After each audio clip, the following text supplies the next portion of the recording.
நம்ம மாணவர்களுக்கு என்ன வேணும், நம்ம எப்படிப்பட்ட கல்வியை கொடுக்கணும், அவனை எப்படி சோதிக்கணும், எப்படி யார் வெற்றி பெற்றதை அறிவிக்கணும், யார் தோல் அப்படின்னு நம்மை நாமளே எடை போட்டுக்கிறதுக்கான முழு சுதந்திரம் கிடைச்சிடும் மானிய பட்டியல் மாத்தினா. அதை ஒரு சரியான புள்ளியை தான் தொட்டிருக்கிறார். நீட் தேர்வு வேணாம்னு சொன்னது ஆச்சரியம் இல்லை. அரசியலுக்கு வராத போதே அனிதா மறைந்த போது அவர் வீட்டுக்கே போய் ஆறுதல் சொல்லி நிதி உதவி எல்லாம் பண்ணினவர் தான் விஜய்.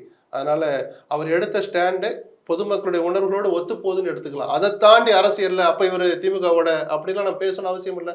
அதிமுகவுடைய ஸ்டாண்டு நீட்டு வேணாங்கிறது தானே, திமுகவுடைய ஸ்டாண்டு நீட்டு வேணாங்கிறது தான்.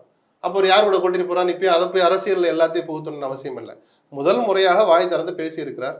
வரவேற்க தகுந்த விஷயங்களை, மக்களின் உணர்வுகளை புரிந்து கொண்ட பேச்சுக்களா பேசினதுல நானும் அதை வரவேற்கிறேன். இல்லை, இதுக்கு முந்தானத்து பேசும்போது இந்த போதைப் பொருட்கள் பற்றியெல்லாம் பேசியிருந்தாரு.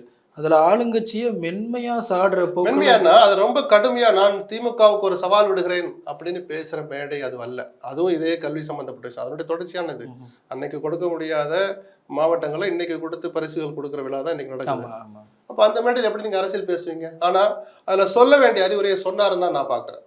விஜய் மாதிரியான கவனிக்க தகுந்த பிரபலங்கள், கொண்டாடப்படுகிற இளைஞர்களால் சிறுவர்களாலும் ரசிக்கப்படுகிற ஒரு பிரபலம் போதைப் பொருளுக்கு, சிகரெட் போன்ற விஷயங்களுக்கு எதிராக கருத்து சொன்னா எங்க இருந்தாலும் நம்ம அதை வரவேற்கலாம். அவர் சுயநலத்துக்கு பயன்படுத்துறாரா, கட்சி ஆரம்பிச்சனாலதான் பயன்படுத்துறாரா, அதெல்லாம் விமர்சிக்கிறாலும் நீங்க அப்புறம் பேசுங்க.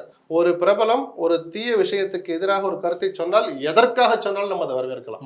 அப்ப என்ன சொல்றாரு, நீங்க சுய கட்டுப்பாட்டோட இருங்க, அரசு தடுக்கல வைக்கலைங்கிறல அப்புறம் வேற மேடையில விஜய் பேசுறாரு, நம்ம பார்ப்போம். கொள்கைகளை வெளியிட்ட ஒரு மாநாட்டில் பேசதான் போறாரு. அப்பயும் மௌனமா இருந்தாருன்னா நீங்க அப்புறம் விமர்சிக்கலாம். திமுகவோட மென்மையா போறாரு, இல்ல கடுமையா தாக்குறாரு, நம்ம அப்புறம் இடம் போடுவோம். ரெண்டு மேடையுமே கல்வி சம்பந்தப்பட்ட மேடை.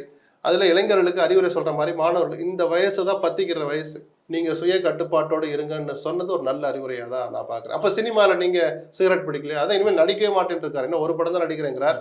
அந்த ஒரு படத்திலேயாவது கட்டுப்பாட்டை கடைபிடிக்கிறாரான்னு, இந்த பேசுகிற பேச்சுக்கும் செயலுக்கும் சம்பந்தம் இருக்கா, மாறுபாடு இல்லாமல் இருக்கான்னு நம்ம பொறுத்திருந்து பார்த்துட்டு விஜய் விமர்சிக்கலாம்.